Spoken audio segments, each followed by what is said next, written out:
नमस्कार। आइए फिर से एक नई कहानी के साथ। कृपया करके मेरी कहानियाँ अच्छी लगती हो तो मेरे चैनल को लाइक कीजिए, सब्सक्राइब कीजिए। एक दिन मैं भी जीतूँगा। छुट्टी का दिन था। बड़े सवेरे से ही गांव के लड़के मैदान में इकट्ठे होकर कबड्डी खेल रहे थे। बड़े बूढ़े खुरपी फावड़ा लेकर खेतों की ओर निकल गए थे। औरतें घर के काम काज में जुटी थी। अध्यापक की डांट का भी डर नहीं था। लड़के स्वतंत्र थे। उनके हंसी ठहाकों और शोरगुल से सारा गांव गूंज रहा था। अब्दुल और जहूर के दल अपने अपने पाले में डटे थे।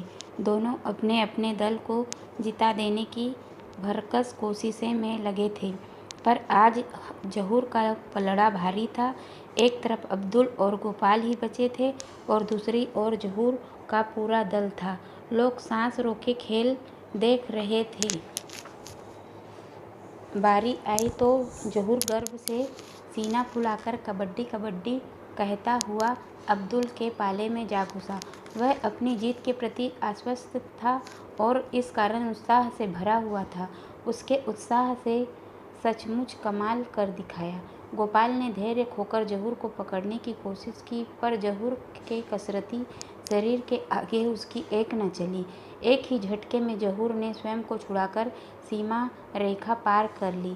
सीटियों और तालियों के शोर से मैदान गूंज उठा। सबने मान लिया था कि आज जहूर का दल ही जीतेगा। इस पूर्वानुमान के कारण बहुत से लोग उठकर चले भी गए थे, परंतु अब्दुल पर इसका कोई असर नहीं था। उसका चेहरा आत्मविश्वास से दमक रहा था। उसे अपनी जीत पर का विश्वास था। जब उसकी बारी आई तो हुर्रे कबड्डी कहता हुआ वह जहूर के पाले में कूद पड़ा। उसने चालाकी से काम लिया। वह जहूर के पाले में दूर तक नहीं घुसा, बल्कि सीमा रेखा के पास ही मंडराता रहा। आखिरकार धैर्य खोकर जहूर के दो साथी उसकी ओर लपके।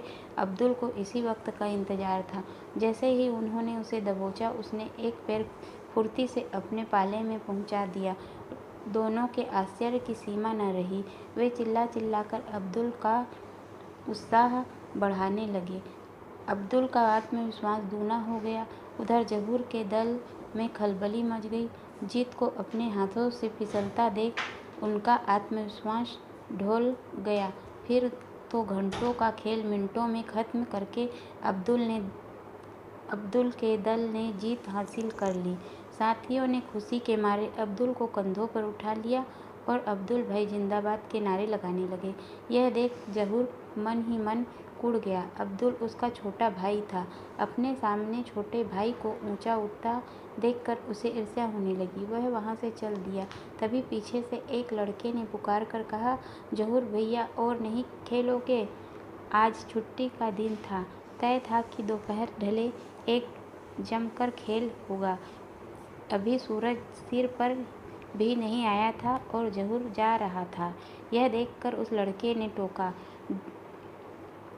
दिया था, पर जहूर ने इसे अपना अपमान समझा। वह गुस्से में भरा उठा और कहने लगा, तुम लोग अपने आप को बहुत बड़ा 30 मार खां समझते हो। इस बार तुम लोगों को धूल न चटा दी तो मेरा नाम जहूर नहीं तो हो जाए शर्त। एक मसखरे लड़के ने कहा। हो जाए, जहूर जोश में बोला। अगर तुम लोग हारे तो फिर कभी इस मैदान में कदम नहीं रखोगे। मंजूर है, अब्दुल बोला, पर अगर आप हारे तो आपको हमें तैराना सिखाना होगा। ठीक है, परसों दोपहर बाद इसी मैदान में खेल होगा, कहता हुआ जहूर वहाँ से चला गया। अगली सुबह जहूर जब कसरत कर रहा था तो उसने अब्दुल से कहा, अब्दुल, मेरी लापरवाही से हर बार तू भले ही जीतता आया है, पर इस बार नहीं जीत सकेगा। इस बार तुझे हारना ही होगा। जीत मेरी ही होगी। नहीं भैया, अब्दुल शांत स्वर में बोला, जीत ना आपकी होगी ना मेरी। जीत तो हमेशा मेहनत, आत्मविश्वास, धैर्य और लगन की होती है। जब कामयाबी बिल्कुल नज़दीक होती है, आप धैर्य खो बैठते हो, आत्मविश्वास गवा देते हैं। इसी कारण आप हार जाते हैं। मुझे ज़्यादा पाठ न पढ़ा। जहूर बाहों की मछलियाँ फुलाता हुआ बोला, जीत सिर्फ मेरी ताकत की होगी। एक एक को मज़ा न चखा दिया तो कहना। अब्दुल ने लाख चाहा कि वह जहूर को उसकी कमियों में अवगत कराए, पर जहूर अपनी ताकत के घमंड में डूबा हुआ था। उसे एक न सुनी। अब्दुल उसे समझा रहा था और वह बेफिक्र से कसरत करता रहा। आखिर वह दिन भी आ गया जिसका सबको बेसब्री से इंतजार था। खेल देखने सारा गांव इकट्ठा हो गया था। सब मैदान के चारों तरफ गोलाई में बैठे थे। चरवाहे अपने जानवरों को छोड़कर मैदान में आ डटे थे। कुछ लड़के किनारे लगे पेड़ों पर चढ़ गए थे। कुछ छोटे बच्चे उत्साहित होकर बार बार पाले में कूद आते थे। जिन्हें सुखई, जो इस खेल का रेफरी था, हाथ पकड़कर बाहर कर रहा था। उधर से गुजरने वाले लोग भी साइकिलें खड़ी करके भीड़ में आकर खड़े हो गए थे। ठीक समय पर दोनों दल अपने अपने पाले में आ डटे। खेल शुरू होने से पहले जहूर अब्दुल के पास आकर फुसफुसाया, देख अब्दुल, तू मुझसे छोटा है, मुझे जीत जाने देना। हार गया तो बड़ी बेइज्जती होगी। लोग कहेंगे जहूर छोटे भाई से हार गया।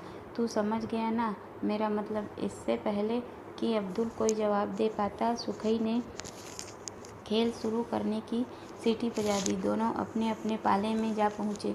खेल शुरू हो गया। इस बार मुकाबला कठिन था। सिर्फ जीतने हारने का सवाल जो था, आन की बात थी। कोई भी हार मानने को तैयार न था। दोनों दल स्वयं को जिताने की जी तोड़ कोशिशों में लगे थे। तभी जहूर कबड्डी कबड्डी करता हुआ तूफान की तरह अब्दुल के फाले में घुसा। दो लड़कों ने लपक कर उसे दबोच लिया, पर जहूर ताकत लगाकर उन्हें सीमा रेखा तक खींच ले गया। उसके साथी हर्ष से उछल पड़े। मैदान में बड़ी देर तक शोर मचता रहा। इस बार अब्दुल का साथी बिरजू जहूर के पाले में पहुंचा। जैसे ही वह अंदर घुसा, जहूर ने उसे ऐसा जकड़ा कि वह एक कदम भी सरक नहीं पाया। जहूर खुशी का ठिकाना न रहा। उसका दिल बल्लियों उछलने लगा। लोग चिल्ला चिल्लाकर उसका उत्साह बढ़ाने लगे। अब्दुल परेशान न हो उठा। क्षण भर के लिए उसे लगा कि जहूर सचमुच बाजी मार ले जाएगा, लेकिन इस कठिन समय में भी उसने आत्मविश्वास का संबल नहीं छोड़ा। अपनी बारी आते ही उसने 3 लड़कों को छूकर मुकाबला बराबरी पर ला छोड़ा। बाजी उलटती देख जहूर बौखला उठा। काफ़ी समय तक खेल चलता रहा। कभी जहूर का पलड़ा भारी होता तो कभी अब्दुल का। तक अंत में पहुँचते पहुँचते जहूर अपने पाले में अकेला बचा, जबकि अब्दुल के साथ पूरा दल था। बस कुछ ही घड़ों में हार जीत का फैसला होने वाला था। लोग सांस रोक के खेल देख रहे थे। उनकी धड़कनें तेज हो गई थी। जहूर परेशान था। इसका असर उसके चेहरे पर साफ झलक रहा था। बारी आने पर जहूर अब्दुल के पाले में घुसा। अब्दुल बड़ी चालाकी से उसे झपकाता रहा। जहूर जैसे ही छूने के लिए झपकता, वह और उसके साथी एक और खिसककर स्वयं को बचा लेते। कुछ क्षणों के बाद जहूर की सांस टूटने लगी। अब्दुल इसी वक्त के इंतजार में था। उसने जहूर को धर दबोचा। जहूर के इस मानो बिजली गिर पड़ी। उसने आंखें तरेकी, जैसे कह रहा हो, अब्दुल मुझे छोड़ दे। नहीं भैया, अब्दुल फुसफुसाया, ऐसा कहना खेल भावना का अपमान होगा। मैं ऐसा नहीं कर सकता, मुझे माफ़ करिए।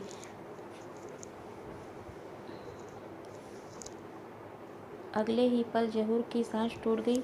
अब्दुल के साथी खुशी से उछल पड़े। अब तक धैर्यपूर्वक किनारे बैठे लोग धीरज खोकर मैदान में कूद पड़े। शोरगुल से आसमान गूंज उठा। अब्दुल के साथी खुशी से फूले नहीं समा रहे थे, पर अब्दुल उदास था। उसकी आंखों में आंसू तैर रहे थे और दिनों जब वह जीतता था तो खुशी से फूला नहीं समाता था, पर आज उसकी आंखें रह रह कर भर आती थी। उसे अपनी जीत की खुशी नहीं थी, बल्कि बड़े भैया की हार का अफसोस हो रहा था। लोग उसकी तारीफ कर रहे थे, वाह वाह कर रहे थे, पर उसकी बातें उसके हृदय में कांटे जैसी चुभ रही थी। उसने उदास मन हो जैसे ही घर की ओर कदम बढ़ाए कि पीछे से किसी ने कंधे पर हाथ रख दिया। आत्मीय स्पर्श पाकर वह पीछे पलटा। देखा आंखों में आंसू लिए जोहर खड़ा था। जोहर ने भर्राए गले से कहा, अब्दुल, मुझे तुझ पर नाज है। आज तूने सच्ची खेल भावना का परिचय दिया है। मैं दोषी हूँ, मेरे छल कपट से यह खेल जीतना चाहा था, पर आज तूने दिखा दिया है कि खेल में, मैदान में कोई रिश्ता नाता नहीं होता। खेल भावना के आगे सारे रिश्ते नाते छोटे हैं। मगर अब्दुल, तू देख लेना, एक दिन मैं तुझसे जरूर जीतूंगा। छल कपट से नहीं, बल्कि मेहनत, लगन और सच्ची खेल भावना से। मैं इस दिन का इंतज़ार करूंगा। भैया दोनों एक एक दूसरे के गले लग गए। धन्यवाद।